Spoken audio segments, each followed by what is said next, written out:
I quit after what I saw in the nursery. 5 years later they begged me to return the call. Came at 2:47 a.m. on a Tuesday. Miss Rivera, this is Detective Morrison. We need you to come back to the Ashworth estate. The child, Emma. She's asking for you. Only you. I hadn't spoken that name in 5 years. 5 years since I walked out of that marble-floored prison they called a home. 5 years since Victoria Ashworth destroyed my reputation with 3 sentences and a check I never cashed. I can't help you, I said, my hand shaking on the phone. Miss Rivera, the girl is in danger. She's been saying things about a room, a silver necklace, and a woman who isn't her mother. My blood turned to ice. I'm listening, I whispered. But to understand why that phone call made my world tilt sideways, I need to take you back. Back to the day I first walked through those iron gates, believing I was just another nanny taking another job. I was so wrong. The Ashworth mansion rose from the Connecticut hillside like something out of a Gothic novel, all sharp angles and dark windows that seemed to watch you approach. September sunshine did nothing to warm the gray stone facade.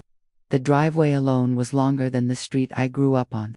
I was 26, fresh from a pediatric nursing program, armed with glowing references and the naive belief that rich families were just like any other family, only with better furniture. Victoria Ashworth answered the door herself. That should have been my first warning.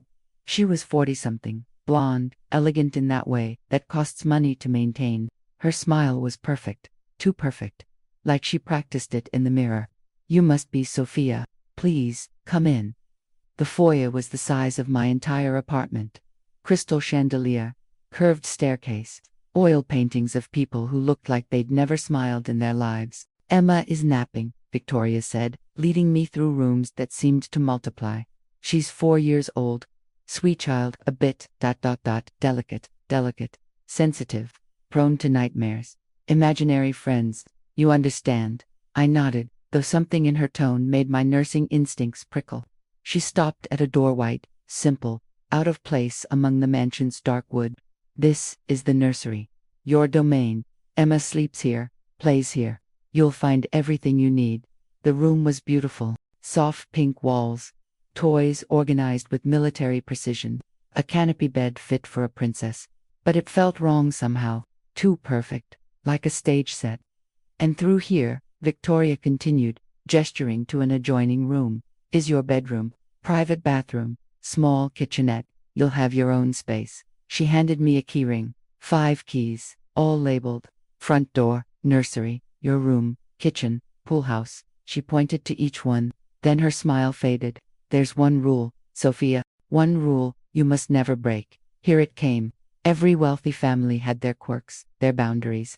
The 3rd floor, she said. My husband's study. The door at the end of the east hallway. It's always locked. You are never, under any circumstances, to go near it. My husband does sensitive work. Government contracts. The room is filled with classified materials. Do you understand? Of course, I said. I mean it. Her hand gripped my wrist. Cold fingers. People have been fired for less. The door stays closed. To everyone. Even me. The pressure on my wrist increased. I understand, Mrs. Ashworth. She released me, smile returning like a light switch flipped. Wonderful. I'll wake Emma. I'm sure you two will be fast friends. I watched her glide away, and I noticed something odd. On the key ring, there were 5 keys, but earlier, I counted 6 doors on my way up.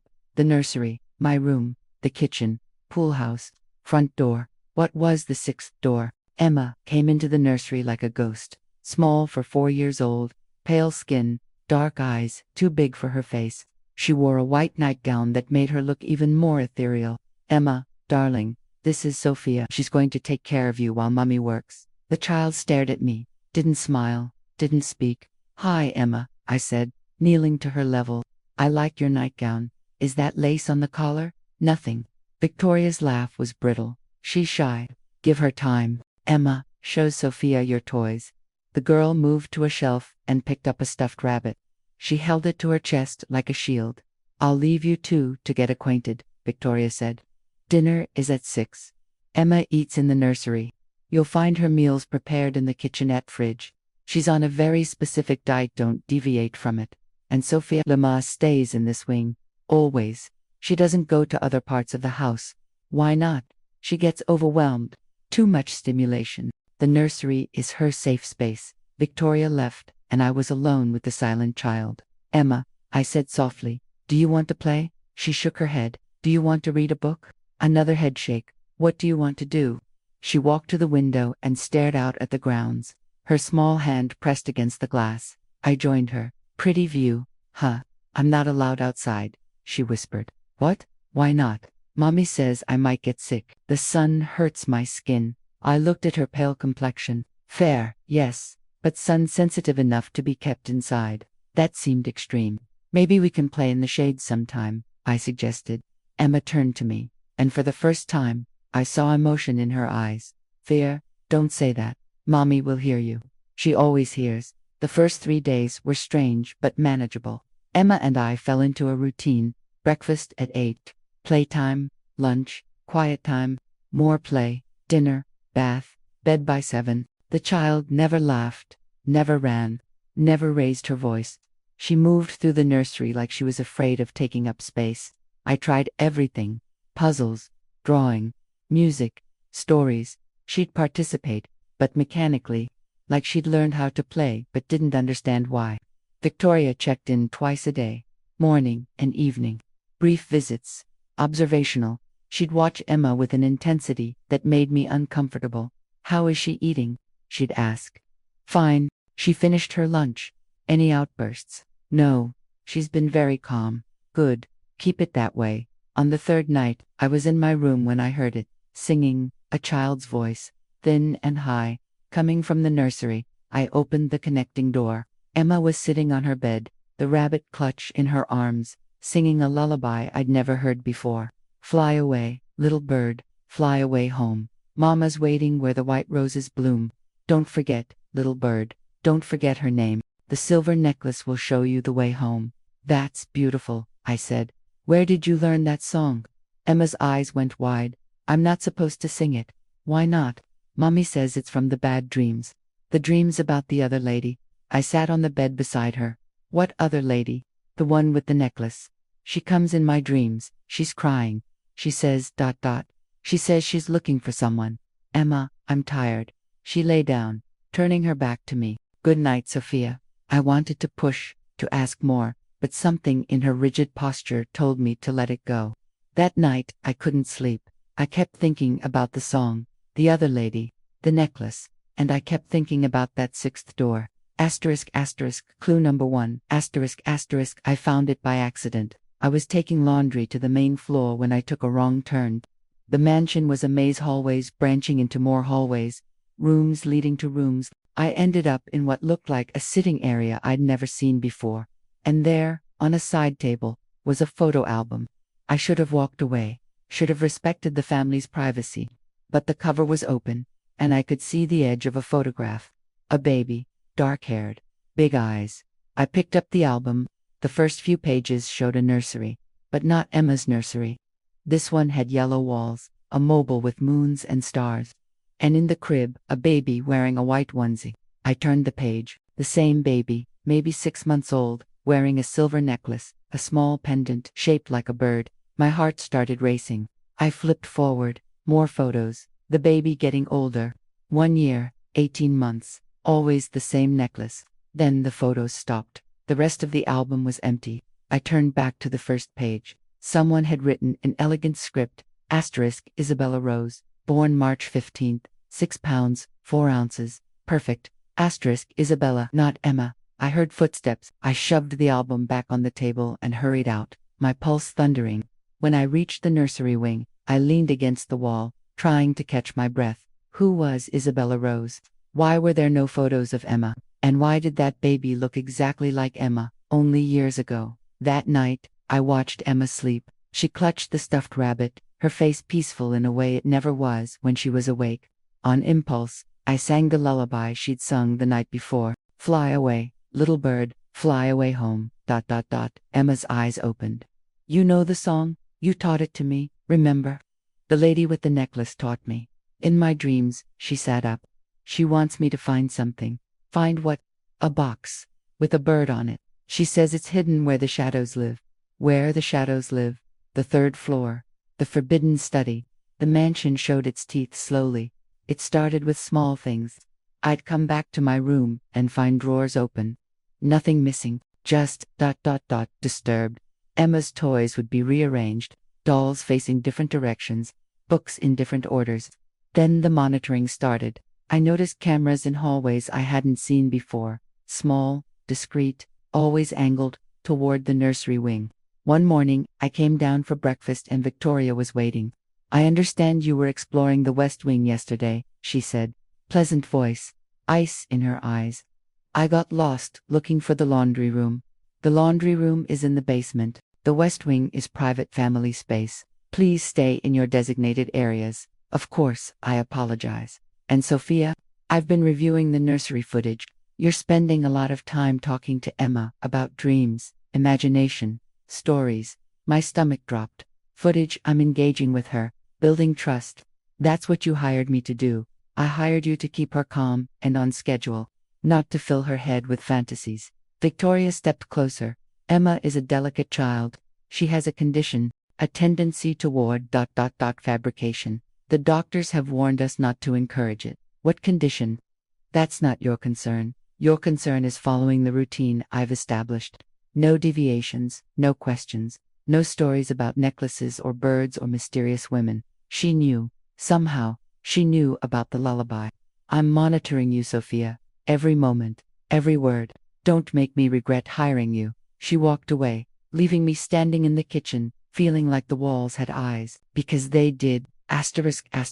Clue number 2. ***. A week later, Emma got sick. Not seriously. A fever, normal childhood illness. But Victoria's reaction was extreme. "Keep her in bed. Keep the door locked. No one in or out except you. She might need a doctor. I'll decide if she needs a doctor. You just keep her comfortable." I spent the day in the nursery with Emma. She was restless, feverish, talking in her sleep. "Mama's waiting. The white roses. Don't forget ... I put a cool cloth on her forehead. "Sweetie, you're okay." Her eyes opened, glassy with fever. "She's not my mama." "What?" "The lady downstairs. She's not my mama. My mama had dark hair. My mama sang to me. My mama gave me the bird necklace." "Emma, you're confused." "The fever, I remember." Tears rolled down her cheeks. "I remember the car, the park, the other lady, the one who said we were going to get ice cream, but we didn't get ice cream. We came here, and she said my mama wasn't coming back. But she's wrong. My mama is looking for me. I know she is." My blood ran cold.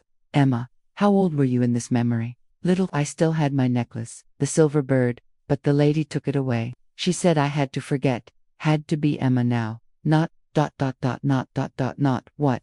"Not my old name." There was a sharp knock at the door. "Sophia, open up." "Victoria." I opened the door. She was holding a syringe and a bottle of clear liquid. "What is that?" "Medicine. For the fever. I'm a trained nurse. I can administer." "I'll do it." She pushed past me. "You can wait in your room." "Mrs. Ashworth, I don't think that's appropriate. Are you questioning my judgment? In my own home, with my own child." Her voice had gone razor sharp. "No, but then leave." Now, I went to my room but left the door cracked. I watched through the gap as Victoria injected something into Emma's foreline. Within seconds, the child's eyes rolled back and she went limp. "What did you give her?" I demanded, pushing back into the room. "A sedative. She needs rest." "That's not rest. That's enough." Victoria's hand shot out and grabbed my arm. "You're overstepping. Again. I'm starting to think you're not a good fit for this family. I'm starting to think this family isn't what it seems." Silence, heavy and dangerous. "What did you say?" "Emma has been having consistent memories. Specific details. A silver bird necklace. A woman with dark hair. A name that isn't Emma." The slap came so fast I didn't see it coming. My cheek exploded with pain. "You listen to me very carefully," Victoria hissed. "Emma is my daughter. Mine. I have the birth certificate, the legal documents, everything you need to see to know that child belongs to me. What she remembers are traumatic fantasies, the result of a very real psychological condition. If you keep encouraging these delusions, you will do irreparable harm to her mental health. Do you understand?" I touched my burning cheek. "I understand that something is very wrong in this house. Then perhaps you should leave. Perhaps I should call Child Protective Services." Her smile was terrifying. Go ahead, call them, tell them what, that a wealthy, respectable family is caring for their adopted daughter, that they're following medical advice for her condition, that a disgruntled employee is making wild accusations based on a child's fever dreams. Please, make that call. I'll have my lawyers bury you so deep you'll never work with children again. She was right. I had nothing. Just suspicions and the rambling of a sick 4-year-old. Get out of my sight, Victoria said. I'll check on Emma. You stay in your quarters until I decide what to do with you. I went to my room, locked the door, and I did something I should have done days ago. I Googled missing children, Connecticut, dark hair, March 15th.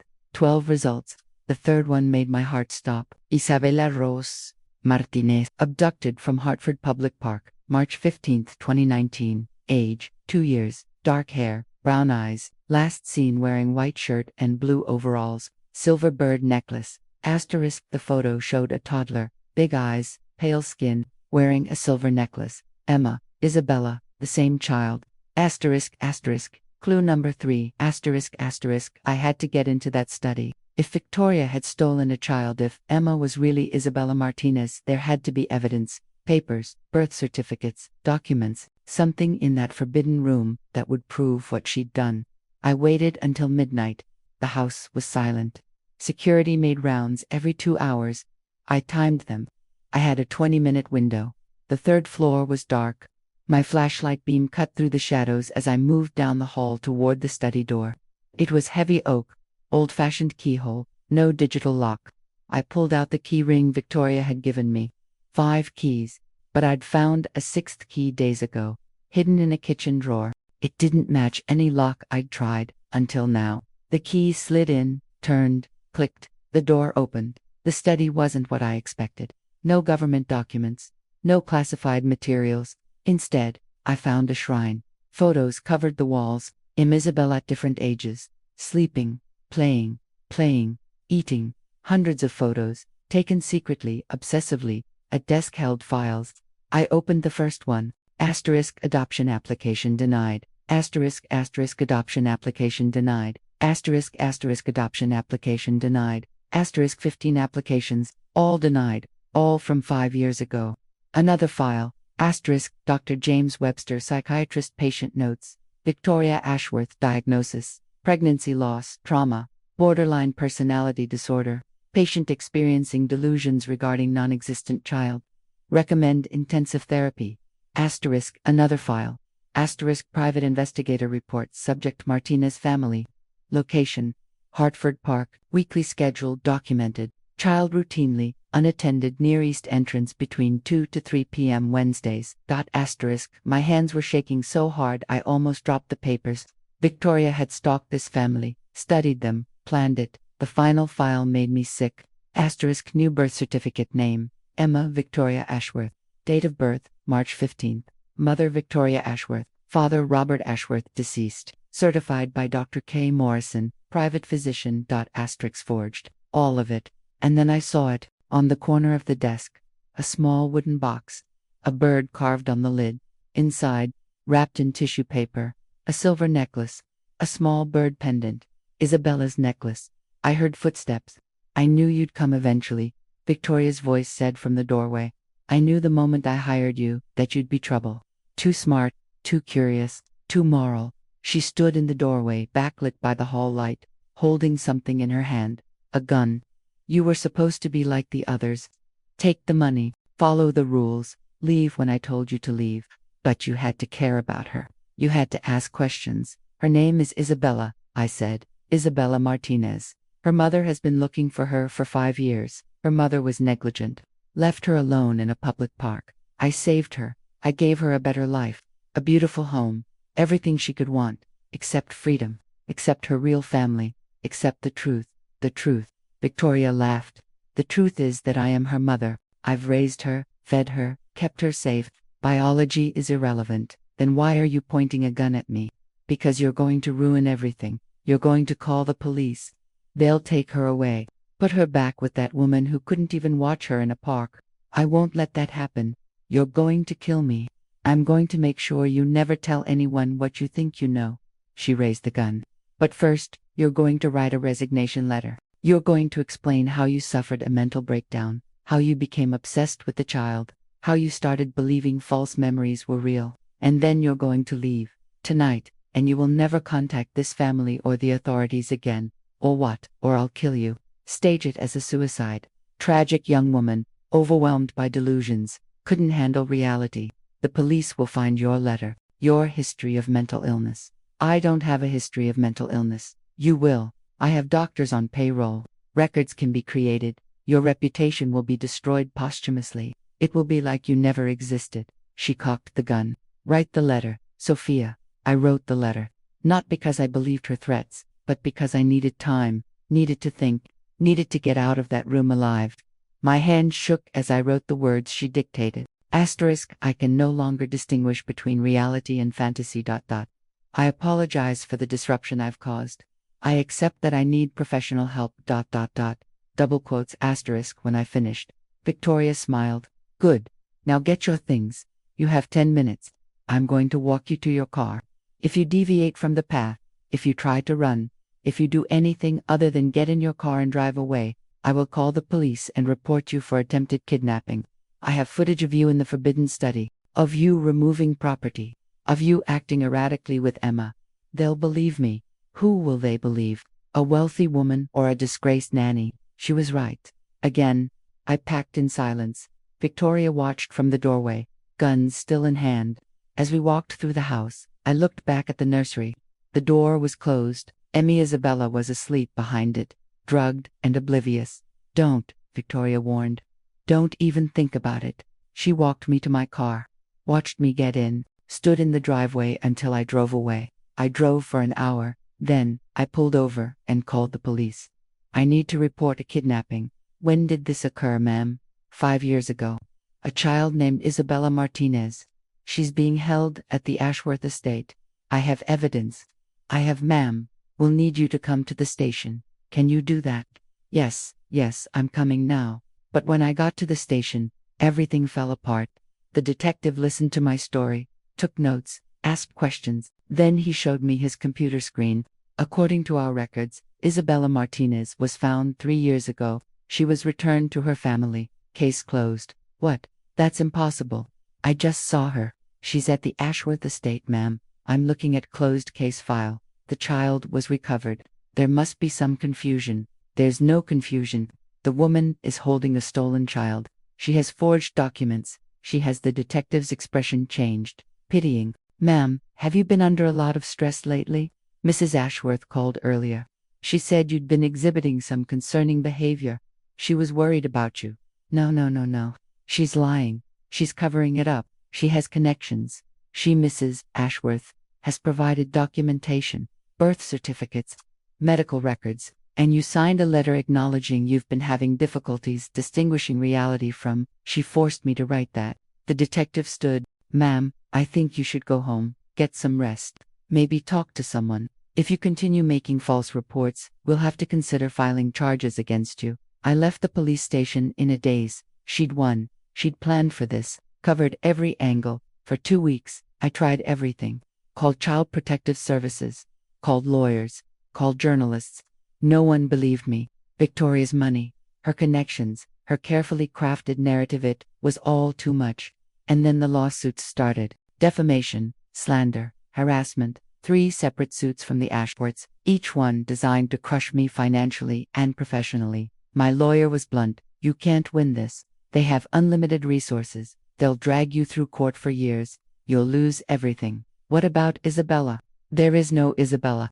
According to every document, that child is Emma Ashworth. Unless you have hard evidence, something irrefutable, you're just a disgruntled, former employee making wild accusations. I had evidence. The photo album. The files in the study. Do you have them now? I didn't. Victoria had made sure I left with nothing. The final blow came from the nursing board. An investigation into my mental fitness to work with children, initiated by an anonymous complaint, funded by anonymous donors. I lost my license. I lost everything. I took a job at a bookstore, moved to a small apartment 3 states away, tried to forget, but I never forgot Isabella's face, her voice, her song about the bird and the silver necklace. For 5 years, I carried that guilt. And then Detective Morrison called. I drove back to Connecticut with my hands white-knuckled on the steering wheel. What happened? I asked Morrison when I arrived at the station. Why now? He led me to an interview room. Emma War, whoever she is, she tried to run away. Made it almost a mile before Victoria caught her. But in the process, she told a story to a patrol officer. A story about being taken from a park, about a silver necklace, about a mother with dark hair. You believe her now? I believe something is wrong. But Victoria is claiming the girl is having an episode. Her doctors back her up. We need more than a child's story to move forward. What do you need from me? I need you to talk to her. Get her to open up. She's been asking for you. Won't talk to anyone else. If you can get her to give us specific details, things only the real Isabella would know, we might have enough to reopen the investigation. Victoria will never let me near her. Victoria doesn't know you're here. We've arranged for Emma to have a psychological evaluation at the Children's Hospital. You'll be there as an observer. 15 minutes. That's all I can give you. 15 minutes to undo 5 years of brainwashing. It's all we've got. The Children's Hospital was bright and sterile. So different from the dark mansion. They brought Isabella into a small room. She looked older. 9 years old now. Taller, but still that same pale skin. Those same haunted eyes. She saw me and froze. Sophia. Hi, Emma. You came back.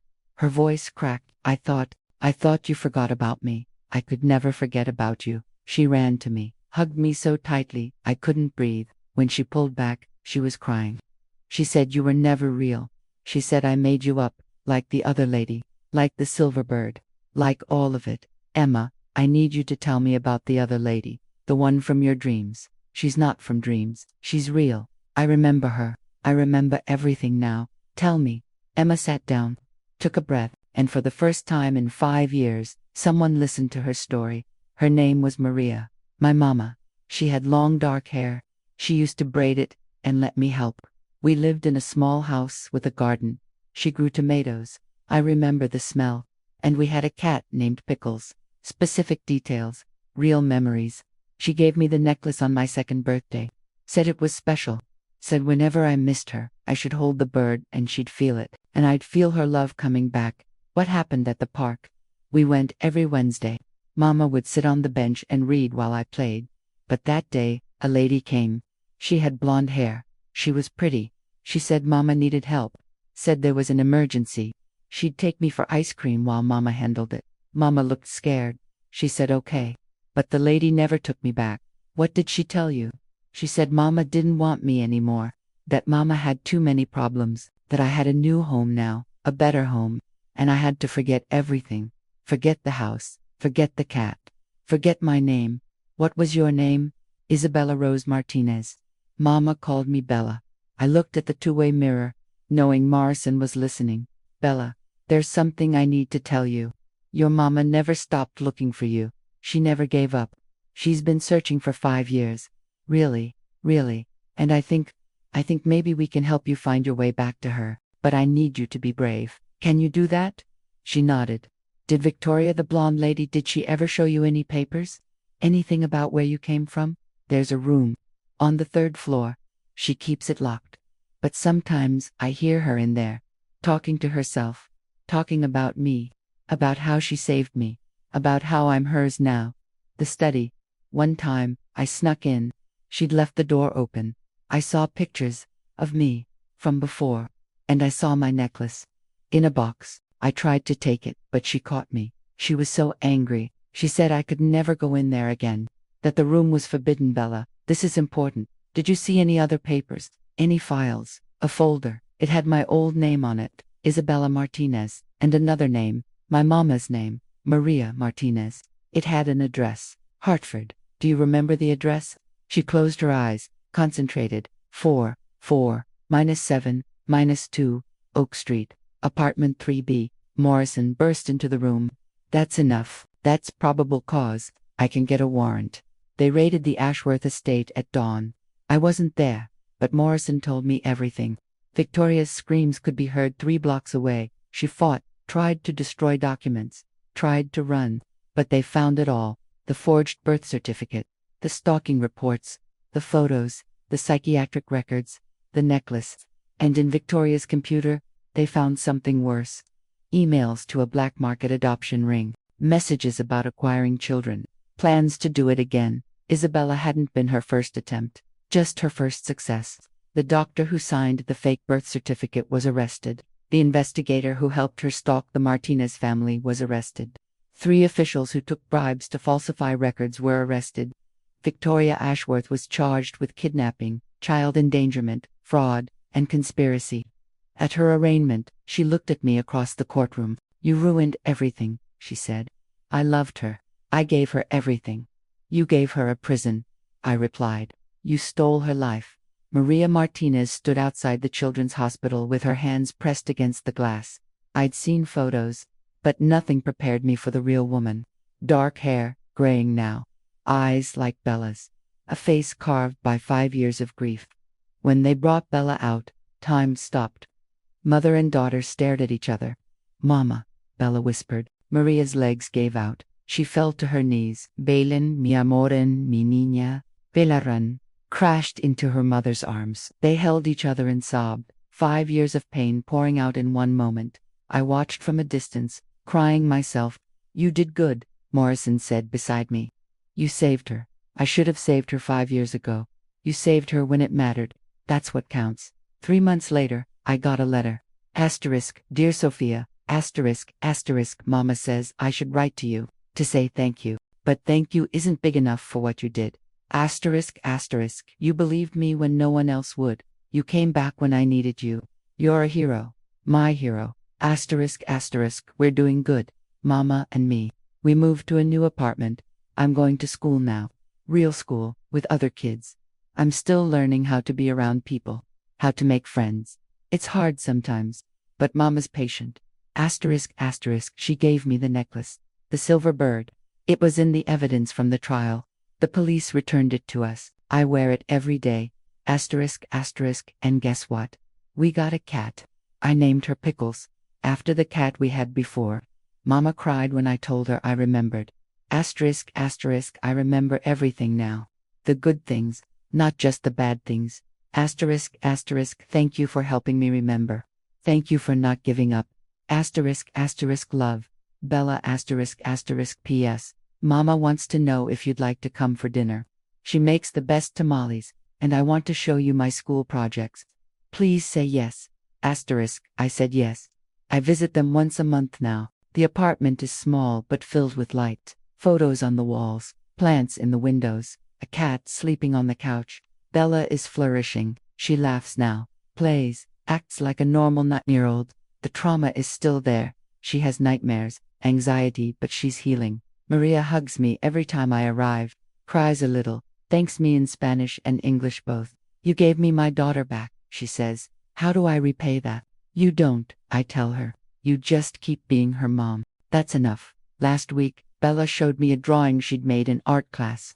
It was a bird, silver, flying over a house with white roses. "It's from the song," she said. "The one I used to sing, the one the real me remembered even when Emma didn't. Fly away, little bird," I sang softly. She joined in. "Fly away home. Mama's waiting where the white roses bloom." We finished together.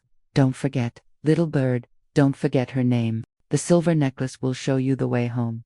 "I found my way home," Bella said, "because you didn't forget my name." She hugged me, and in that moment, I felt something I hadn't felt in 5 years. Peace. Victoria Ashworth is serving 25 years. She'd be eligible for parole in 15.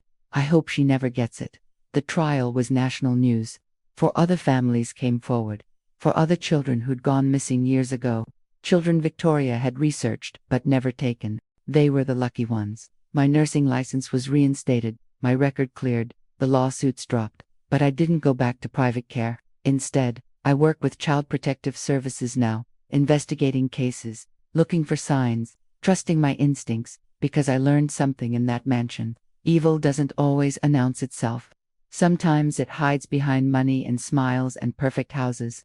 Sometimes it calls itself love when it's really possession. But the truth has a way of surviving, hidden in a child's song, buried in a forbidden room, carried in a silver necklace shaped like a bird.